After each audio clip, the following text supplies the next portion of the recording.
Hello friends, welcome back to get me a teacher. दोस्तों, आज की इस वीडियो में हम लोग बात करने वाले हैं प्रेजेंट परफेक्ट कॉन्टिन्यूअस टेंस को लेकर। हालांकि टेंस की 3 और वीडियो पहले ही बनाई जा चुकी है जिसमें हमने प्रेजेंट इंडेफिनिट, प्रेजेंट कॉन्टिन्यूअस और प्रेजेंट परफेक्ट टेंस को डिस्कस किया था। अगर आपने वो वीडियो नहीं देखी तो सबसे पहले उन वीडियोस को देखें ताकि टेंस की सीरीज आपको बहुत अच्छे से क्लियर हो सके। जल्द से जल्द डिस्क्रिप्शन में जाएं, लिंक डिस्क्रिप्शन में दिए गए हैं। Learn and grow with your favourite channel Get Me a Teacher।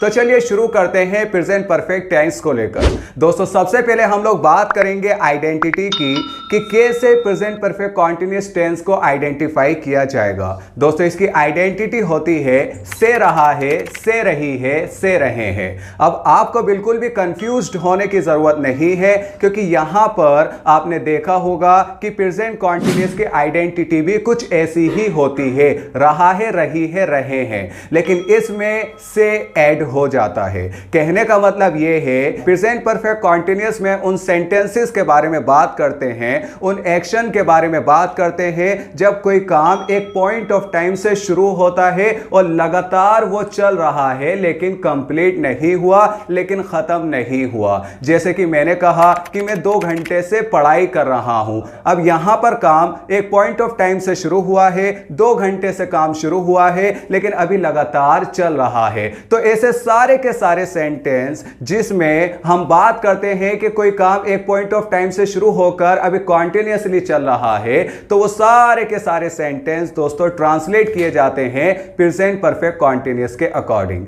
तो जैसा कि आपको बताया गया है, इसकी आइडेंटिटी होती है से रहा है, से रही है, से रहे हैं। इसकी हेल्पिंग वर्ब होती है हैज, हैव प्लस बीन। यहां पर आपको अगर सब्जेक्ट आपका सिंगुलर है तो आपको हैज बीन का यूज करना है, सब्जेक्ट अगर आपका प्लूरल है तो यहां पर आपको हैव बीन का यूज करना है। तो सबसे पहले हम लोग बात करते हैं अफर्मेटिव रूल की, जो कि होता है subject has, have been, verb की first form ING, object since, for and time. यहां पर सिंस और फॉर में बच्चे अक्सर बहुत ज्यादा कंफ्यूज्ड हो जाते हैं, लेकिन अब आपको कंफ्यूज्ड होने की जरूरत नहीं है क्योंकि मैं आपको सिंस और फॉर का कॉन्सेप्ट बहुत अच्छे से क्लियर कराने वाला हूं। दोस्तों, जब आप बात कर रहे होंगे एक स्पेसिफिक टाइम की, जैसे आप जब कह रहे होंगे 2 बजे से या संडे से, मंडे से या जुलाई से किसी मंथ के बारे में कह रहे हैं या ईयर के बारे में कह रहे हैं कि 2016 से आप ये काम कर रहे हैं, तो जब आप एक स्पेसिफिक टाइम को लेकर बात करते हैं, एक स्पेसिफिक टाइम से लेकर जब आप कोई काम शुरू करते हैं तो वहां आपको सिंस लगाना है। जब आप ड्यूरेशन की बात करते हैं, जब आपको टाइम पक्का पता नहीं है, एक ड्यूरेशन के बारे में कह रहे हैं, जैसे कि आपने कहा कि मैं 2 घंटे से ये काम कर रहा हूं या 4 महीनों से काम कर रहा हूं, 4 हफ्तों से कर रहा हूं या 6 सालों से कर रहा हूं। अब यहां पर आप थोड़ा सा ऑब्जर्व करें कि यहां पर आप बात कर रहे हैं एक ड्यूरेशन की, तो यहां पर आपको फॉर लगाना है। तो सबसे पहले हम लोग एग्जांपल के साथ आगे बढ़ेंगे, जो कि है जैसे कि आपने कहा हम 2 बजे से पढ़ाई कर रहे हैं, तो आप सिंपली कहेंगे we have been studying since 2 o'clock। जैसे कि आपने कहा राजू 5 महीनों से क्रिकेट सीख रहा है, तो आप कहेंगे Raju has been learning cricket for 5 months। यहां पर आप ड्यूरेशन की बात कर रहे हैं तो आपने फॉर लगा लिया मंथ से पहले, ऊपर आप बात कर रहे थे टाइम की 2 बजे तो आपने वहां पर सिंस का यूज किया।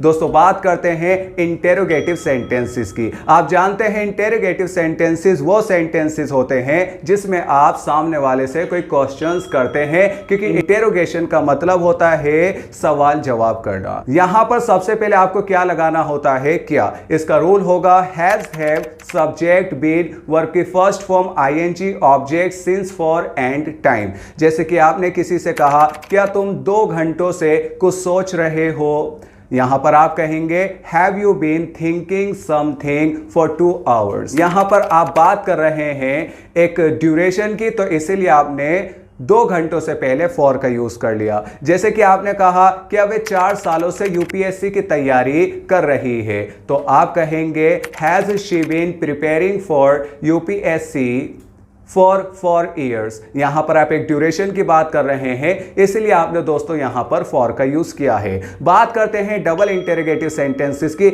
आप जानते हैं कि ऐसे सेंटेंसेस जिसमें डबल एच फैमिली वर्ड आ जाता है, सारे के सारे सेंटेंसेस डबल इंटेरोगेटिव के नाम से जाने जाते हैं। इसका रूल होगा double H family has have subject been verb की first form ING object since for and time. जैसे कि आपने कहा किसान 1 महीने से प्रदर्शन क्यों कर रहे हैं, तो आप कहेंगे why have farmers been protesting for a month. यहां पर आप एक ड्यूरेशन की बात कर रहे हैं, इसलिए आपने फॉर का यूज कर लिया। जैसे कि आपने कहा बच्चे बचपन से गेम क्यों खेल रहे हैं, तो आप कहेंगे why children have been playing the game since childhood. यहां पर आपने सिंस इसलिए लगाया क्योंकि आप बात कर रहे हैं एक स्पेसिफिक टाइम को लेकर। चाइल्डहुड एक स्पेसिफिक टाइम होता है। दोस्तों आज के लिए बस इतना ही। आई होप आपको वीडियो समझ आई होगी। अगर आप चैनल पर नए हैं तो चैनल को सब्सक्राइब करना ना भूलें।